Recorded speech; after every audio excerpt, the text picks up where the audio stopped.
Foreword, an election of global consequence. Commentary by CSIS's Victor Cha, published September 26, 2024. This text-to-speech audio was generated by 11 Labs.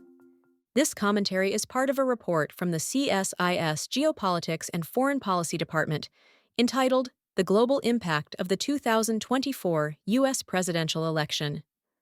The report features a set of essays assessing the meaning of the election for Europe, Russia, Eurasia, the Indo-Pacific, the Americas, Africa, and the Middle East. To read the full report, visit csis.org. The audience for the U.S. presidential election is global. As Americans go to the polls, their choices have ramifications for the world. The newly formed Geopolitics and Foreign Policy Department at CSIS has produced a set of essays assessing the meaning of the election for Europe, Russia, Eurasia, the Indo-Pacific, the Americas, Africa, and the Middle East. While there are many differences to be found in a Kamala Harris or Donald Trump presidency, our scholars also found few in their regions and countries, preparing for continuity overall in relations with the United States after this election. They are preparing for change, with only the pace or intensity being determined by who occupies the White House in January 2025. The U.S. election takes place at a moment when the demands of two wars in Europe and the Middle East, China's assertiveness, and coalitions of autocratic leaders are putting unprecedented stress on the rules-based international order. These developments, as much as the election, are compelling changes in how global leaders look at their future with the United States, regardless of signals of policy continuity or discontinuity from a Harris or Trump presidency. This report, The Global Impact of the 2024 U.S. Presidential Election, provides concise analysis and predictions covering the globe, from which some common themes emerge. First, many define this U.S. election as a make-or-break moment. Much work has been completed over the past several years to repair and restore U.S. relationships with allies and partners. Important new work has been initiated to create new institutions and multilateral cooperative arrangements on supply chains, economic security, protection of critical and emerging technologies, and artificial intelligence, among other areas. Discontinuity in this work could precipitate damage and setbacks that may be unrecoverable. It is important, therefore, for the next administration to foster continuity. For many countries engaged with the United States, the focus extends beyond the presidential election to the U.S. Congress and its willingness to provide consistent and transparent signals to the world about the direction of legislation, appropriations, and regulations in support of these projects. Second, the next U.S. president will, upon entering office, contend with not only two wars in Europe and the Middle East, but also growing cooperation among autocratic powers as a disruptive force in the global order. Russia's war effort, for example, is fueled by Chinese industrial support, Iranian military drones, and North Korean ammunition and ballistic missiles. This bloc strives to support the wars as a way to win predatory gains from a breakdown of the rules-based international order. Moreover, so-called swing or hinge states, South Africa, Turkey, Brazil, India, and others, cannot be expected to support the West and are instead hedging. South Africa, for example, was silent on Russia's invasion and reportedly selling arms to Moscow.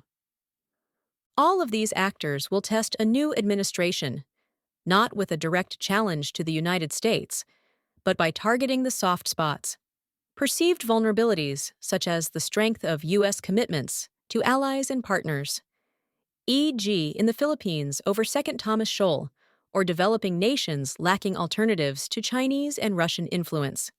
China and Russia will probe Harris's relative inexperience in foreign policy with gray zone tactics in security and economic coercion spheres.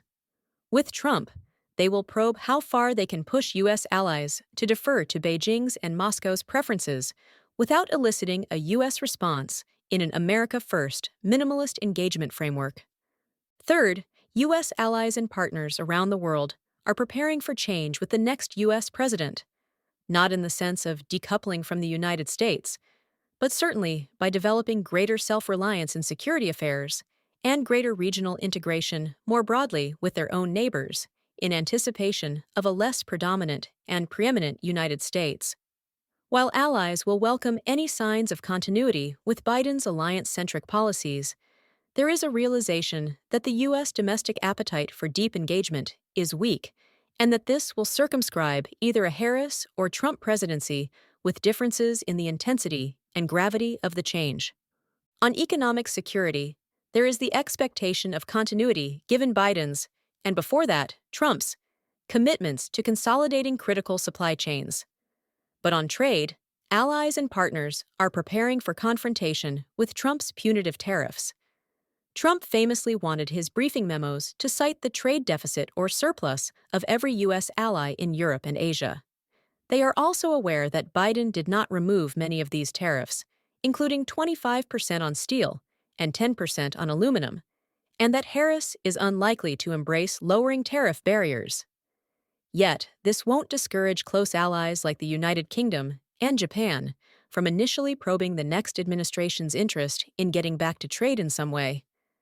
On security issues, whether Trump or Harris ascends to the White House, there are concerns about a decrease in the U.S. security presence at a time when the wars today have demonstrated that neither European nor Asian allies are prepared to defend themselves against conflict in their region without the United States providing core capabilities, e.g. lift, tactical intelligence, command, control, communications, and intelligence C3I. This was made obvious by the war in Ukraine. Trump's promise to end the war on day one would precipitate rapid yet incomplete adjustments by U.S. allies.